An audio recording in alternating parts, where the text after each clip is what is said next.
into shape while we do this. Exercise is important, or of course. I mean, I'd rather be riding my bike outside right now, but the weather isn't cooperating. But that's okay, because I can ride this bike inside! Ooh, see that? I'm showing contentment. Contentment is learning to be okay with what you have. So, I'm okay with this stationary bike. They've made all kinds of advancements with stationary bikes. I want one of those bikes that has all those different settings where you can make it feel like you're going like uphill or downhill. Whee! No, you know what I really want? I want one that has a TV screen in the front so it looks like you're riding a bike through mountains or next to the ocean. Maybe I can use my laptop. Paris, France. C'est magnifique. Ooh, I want a bike that comes with a built-in trainer. Someone to pump me up while I ride. Come on, Erica. You can do it. That bike won't pedal itself. Yeah, move. I can do it. Move. Yeah, me some more. Too bad all I got is this old thing. All it does is pedal. In today's story, we'll hear about a king who always wanted more and more and more.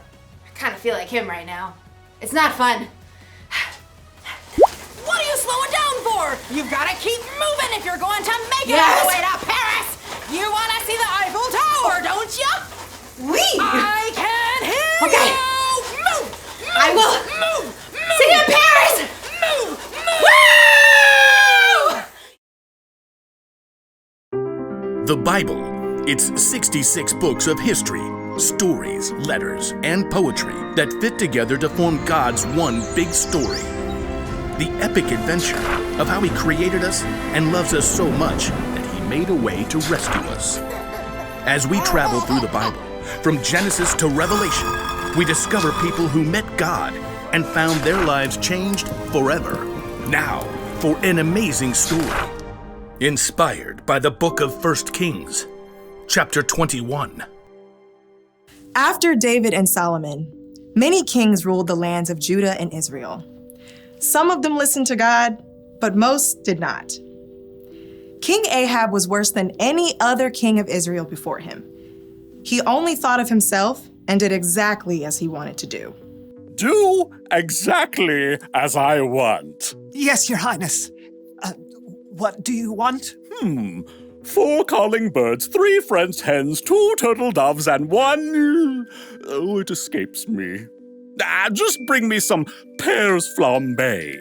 No one ever said no to King Ahab, not even his wife, Queen Jezebel. Am I the most fabulous king to ever rule this land? Yes, of course, because you have me. King Ahab was certain he had everything he could ever want.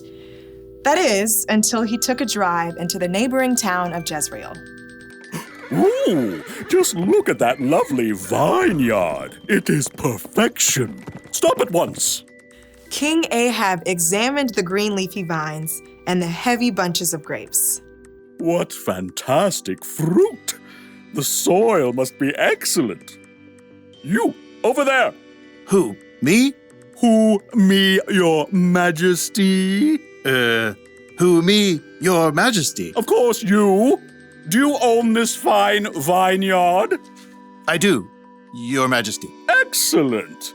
You must sell it to me at once, and I shall turn it into a vegetable garden. No. Excuse me?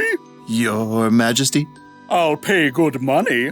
I'll trade you a better vineyard. I said no, your majesty. May the Lord keep me from giving you the land my family handed down to me. You... what? No. King Ahab was enraged. When he returned to the palace, he threw himself down on his bed and refused to eat anything, even date cakes dipped in honey. Why are you in such a bad mood? Why won't you eat anything? Naboth won't give me his vineyard. Oh, snap out of it. You're the king. I'll get you that vineyard. Queen Jezebel was just as bad as her husband, or maybe worse. She wrote a letter to the leaders of Naboth's town. Here is your mission, which you must accept. Number 1, announce a special day and give Naboth an important seat. 2, have 2 bad guys sit across from Naboth and claim that he cursed God and the king. 3, drag Naboth out of the city and throw stones at him until he dies. That should clear. Queen Jezebel sent her message, and the leaders of Naboth's town followed it to the letter. Tell the queen, mission accomplished. Queen Jezebel was delighted by this terrible news and immediately went to find King Ahab. Oh, woe is me. Naboth won't give me. Get up! Take over Naboth's vineyard. He's dead. What? Mine! All mine! King Ahab ordered his chariot and set off at once for Jezreel. We'll rip out these annoying vines, plant peas, parsnips, potatoes. But even as Ahab garden partied, God spoke to the prophet Elijah. Go down to see Ahab. You will find him in Naboth's vineyard. Ahab has gone there to take it over. God gave Elijah a special message for the king. Elijah had faced Ahab before and knew the king would not be pleased to see him. Okay, here goes. Elijah traveled to Jezreel and found Ahab in the vineyard. Pull out that row of vines. Dig up the soil. King Ahab. The king turned. His eyes narrowed as he spied Elijah. My enemy, you found me. The Lord says, haven't you murdered a man? Haven't you taken his property? No, not me personally. And now he doesn't need it anymore.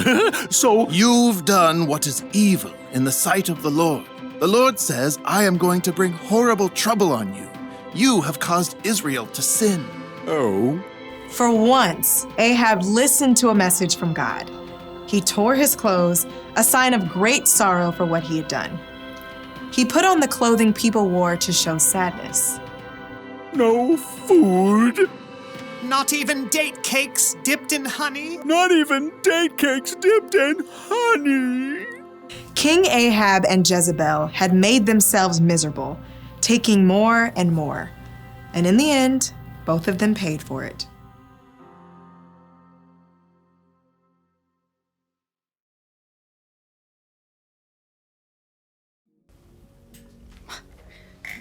Yeesh!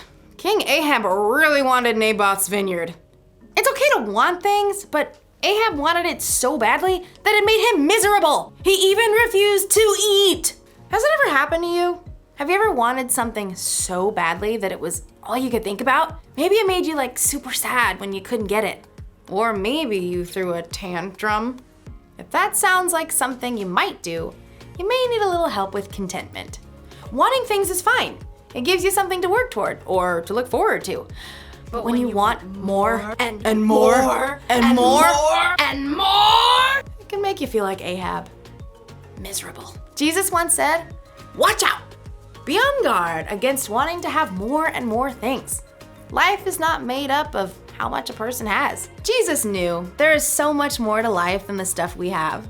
There are memories to be made, adventures to be experienced. Ooh! There are relationships to be grown with God and with others. These are things that will last long after the stuff we wanted has broken or gone out of style.